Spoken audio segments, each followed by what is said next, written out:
Το Ευρωπαϊκό Συμβούλιο, το οποίο ξεκινάει σε λίγο, διεξάγεται σε μια εξαιρετικά κρίσιμη γεωπολιτική συγκυρία, με έναν εκτεταμένο πόλεμο να πλήττει την περιοχή της Μέσης Ανατολής.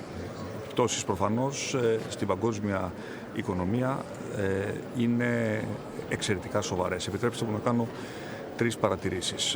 Η πρώτη έχει να κάνει με το γεγονός ότι η κρίση αυτή ανέδειξε την ανάγκη της πραγματικής ενεργοποίησης της ρήτρας αμοιβαίας συνειδητοποίησης της Ευρωπαϊκής Ένωσης.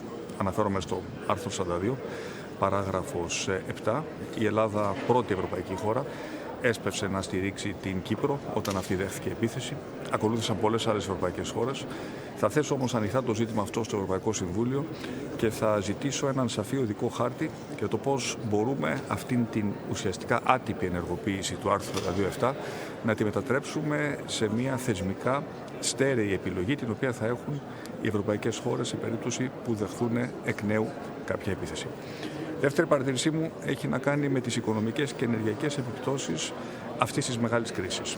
Η επίθεση στις πετρελαϊκές εγκαταστάσεις του κόλπου έχει την δυνατότητα να οδηγήσει τις τιμές της ενέργειας σε επίπεδα που θα μπορούν να οδηγήσουν σε δραματικές επιπτώσεις στην παγκόσμια οικονομία. Και είναι απολύτως απαραίτητο αυτή τη στιγμή να πριτανεύσει η λογική και να σταματήσουν εκατέρωθεν επιθέσεις σε υποδομές ενέργειας στην ευρύτερη περιοχή. Από εκεί και πέρα όμως, ως Ευρώπη πρέπει να είμαστε έτοιμοι να αντιμετωπίσουμε αυτή την κρίση, έχοντας ως πρώτο μέλημα την προστασία των Ευρωπαίων καταναλωτών, ειδικά των πιο αδύναμων συμπολιτών μας, αλλά και των ευρωπαϊκών επιχειρήσεων, έτσι ώστε να μην πληγεί και άλλο η ανταγωνιστικότητά τους.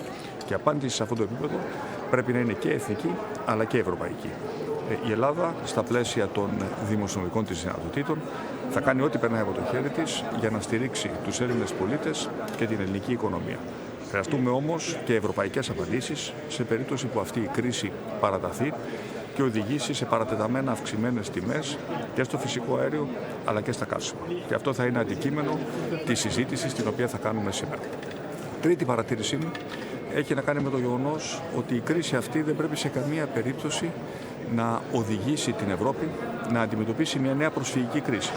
Εδώ το μήνυμα πρέπει να είναι απόλυτα σαφές. Η Ευρώπη δεν μπορεί να ανεχθεί και πάλι μια επανάληψη της κρίσης του 2015. Δεν είμαστε στο σημείο αυτό, αλλά πρέπει να είμαστε έτοιμοι για όλα τα ενδεχόμενα. Ένα σαφές μήνυμα λοιπόν ότι η Ευρώπη θα προστατεύσει τα εξωτερικά της σύνορα και δεν θα επαναλάβει τα λάθη του παρελθόντος, θεωρώ ότι είναι επιβεβλημένο να σταλεί από αυτό το Ευρωπαϊκό Συμβούλιο.